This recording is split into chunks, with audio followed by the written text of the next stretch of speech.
My dear masters, my dear friends, my dear gods, எல்லோருக்கும் வணக்கம். குருமார்களான பிரம்மஸ்ரீ பிதாமக பத்ரிஜி அவர்களுக்கும், PSSM, PMC மற்றும் சத்யம் பிரமிட் ஸ்பிரிச்சுவல் ஃபவுண்டேஷன் என்னுடைய வணக்கத்தை தெரிவித்துக் கொள்கிறேன். வாழ்க்கை என்பது ஒரு நாடகம். ஷேக்ஸ்பியர் அவர்கள் சொல்லியிருக்காங்க, இந்த வாழ்க்கை ஒரு மேடை, நாம் எல்லோரும் நடிகர்கள். இந்த வாழ்க்கையில் நிறைய நாடகம் செய்து அங்கிருந்து கிளம்பி திரும்பி போயிடுறோம் அப்படின்னு சொல்லியிருக்காங்க. ஒரு ஸ்டேஜ், ஒரு மேடை அப்படின்னு சொல்றார். எப்பவுமே ஒரே நாடகம் என்பது நம்ம பண்ண மாட்டோம். ஒவ்வொரு மேடை மேலே ஒவ்வொரு நாடகம், ஒவ்வொரு பாத்திரம் என்பது நமக்கு இருக்கு. இங்கே மேடை என்றால் என்ன அப்படின்னா, ஃபேஸஸ் ஆஃப் லைஃப். ஒவ்வொருத்தருக்கும் அவங்களுடைய வாழ்க்கையில் ஒவ்வொரு பருவம், நிறைய பருவங்கள் எல்லாமே இருக்கு. குழந்தை பருவம், இளங்கியர் பருவம், பெற்றோர்களின் பருவம்,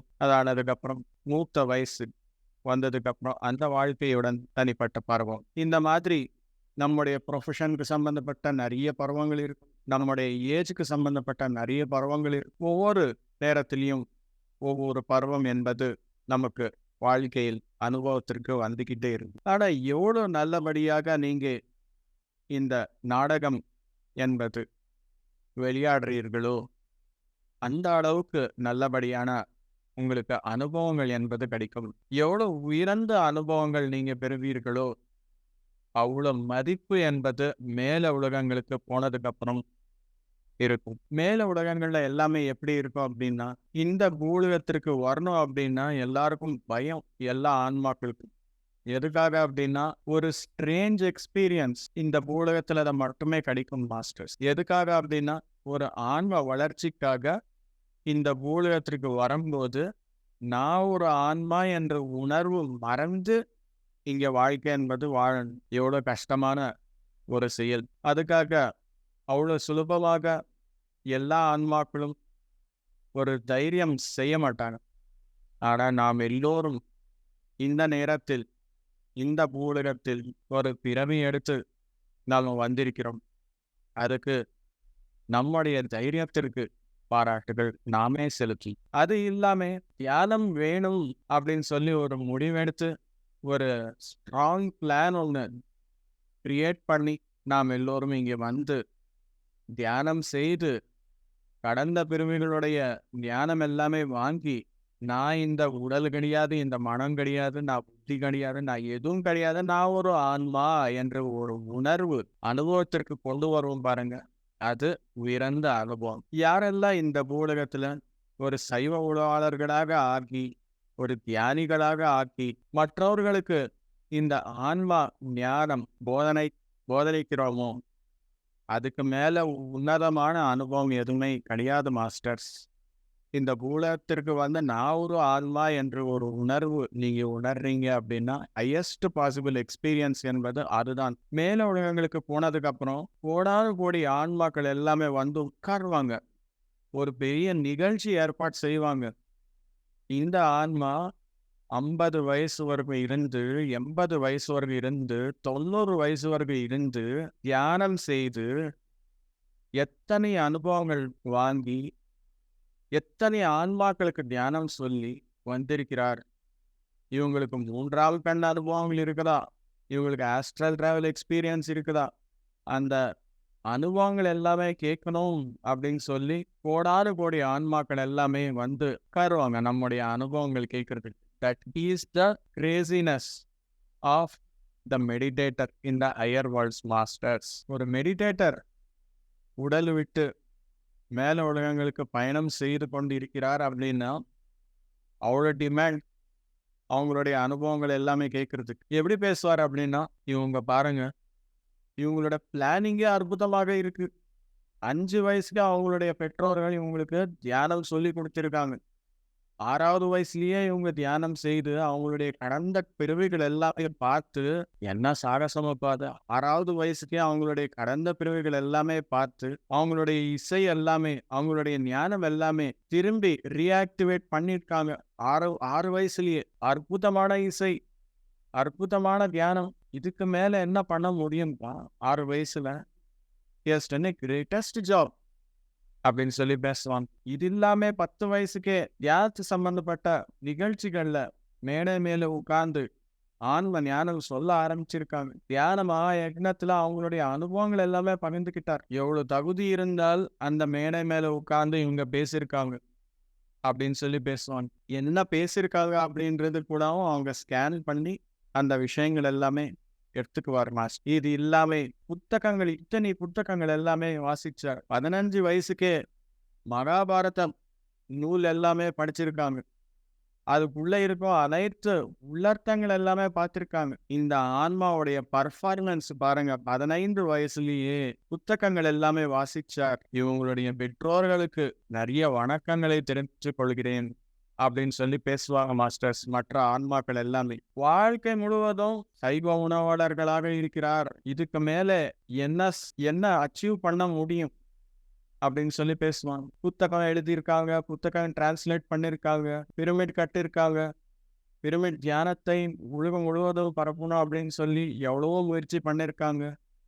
கடைசி சுவாசம் வரைக்கும் இவங்களுடைய முயற்சி என்பது கம்மியாகல. கடைசி சுவாசம் வரைக்கும் இவங்களுடைய சேவை என்பது செலுத்திட்டே இருந்தாங்க. இதுக்கு மேல கிராண்டஸ்ட் லைஃப் வேற என்ன இருக்கும் அப்படின்னு சொல்லி பேசுவாங்க மாஸ்டர். ஒவ்வொரு நேரமும் ஒவ்வொரு அனுபவம் அங்கே எடுத்துக்கிறதுக்கு பாஞ்ச் மாதிரி இருப்பாங்க மாஸ்டர்ஸ், மேல உலகங்கள். அதுக்காக இந்த பிறவி என்பது மிக்க முக்கியமான பிறவி. யாருக்கு முக்கியமானது? நமக்கு. நம்முடைய வாழ்க்கை, நம்முடைய பிறவி நமக்கு மிக்க முக்கியமானது. எதுக்காக முக்கியமானது அப்படின்னா, நம்முடைய ஆன்ம பயணத்தில் அதி உன்னதமான அதி உயர்ந்த நிலையில இருக்கும் ஒரு பிறவி எது அப்படின்னா, the life of a meditator, the role of a meditator. இந்த பிறவில we have taken the role of a meditator. ஏன் மெடிடேட்டர் அப்படின்னா அந்த அளவுக்கு மதிப்பு என்பது கொடுப்பாங்க அப்படின்னா, you are experiencing the soul. You are realizing that you are not a physical body. You are a soul அப்படின்ற ஒரு உணர்வை நீங்க உணர்றீங்க தானே. அது only through meditation.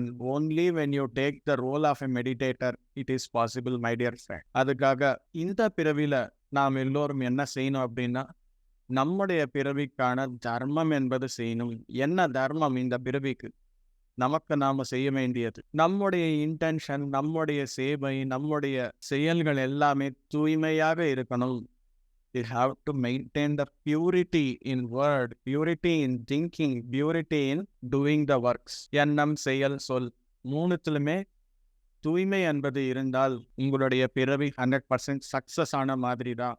எதுக்காக சக்சஸ் அப்படின்னா, எங்கே தூய்மை என்பது இருக்குமோ அங்கே பிரபஞ்சத்துடைய சப்போர்ட் என்பது 100% இருக்கும். ஒரு சின்ன எக்ஸாம்பிள் நான் இங்க என்னுடைய அனுபவம் பகிர்ந்துக்க விரும்புகிறேன். உங்களுக்கு எல்லாருக்குமே தெரியும், மெடிடேஷன் ஃபார் என்லைட்டன்ட் லிவிங் அப்படின்னு சொல்லி ஒரு புத்தகம் எழுதியிருக்கேன். நான் எழுதும் போது எனக்கு தெரியாது எப்படி அது போகுது, எத்தனை புக்கு பிரிண்ட் பண்ணுறேன் அப்படின்ற விஷயம் எதுவுமே எனக்கு தெரியாது. மெசேஜ் வந்தது, எழுதணும் அப்படின்னு சொல்லி எழுதுனேன். பப்ளிஷ் பண்ணியாச்சு. யார் கேட்குறாங்களோ அவங்களுக்கு மட்டும் கொடுத்துட்டு இருக்கேன், வேற யாருக்குமே நான் கொடுக்கல. ஒரு வாட்டி என்ன ஆயிடுச்சு, ஒருத்தர் ஆர்டர் பிளேஸ் பண்ணாங்க வெப்சைட்டில், அது ப்ராசஸ் பண்ணி அனுப்பிச்சேன். நான் இன்டென்ஷனோட என்னுடைய ஸ்கூலு, நான் படித்த ஸ்கூலு எல்கேஜிலிருந்து 10ஆம் கிளாஸ் வரைக்கும் ஒரே ஸ்கூலில் தான் ஆந்திராவில் நான் படித்தேன். அந்த ஸ்கூலுக்கு போயிருக்கு.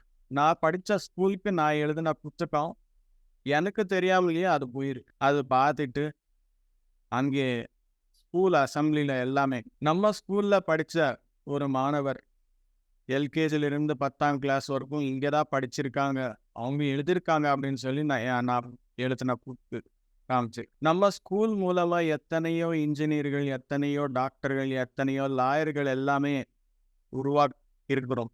ஆனால் ஒரு ஆத்தர், ஸ்பிரிச்சுவல் மாஸ்டர் நம்ம ஸ்கூல்ல ஹி இஸ் த ஃபர்ஸ்ட் அப்படின்னு சொல்லி அங்கே சொல்லியிருக்கான். நான் படித்தது எல்லாமே சின்மயா மிஷன் ஸ்கூல். அது ஹைதராபாத் ஹெட் ஆஃபீஸ் வரைக்கும் போயிருக்கு புக்.